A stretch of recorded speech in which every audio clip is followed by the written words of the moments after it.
หัวใจตลอดที่กำลังเข้ารับความชมสัญญาขอคุณผู้ชมสัญญา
ขอต้อนรับทุกกลับมารายงานตัวกับเต๋ากลางเดือนนะครับ15 มิถุนายน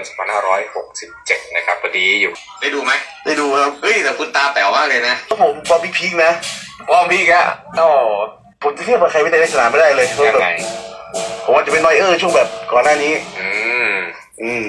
แต่ดูดิเกอร์เมื่อวานนี้คืออะไร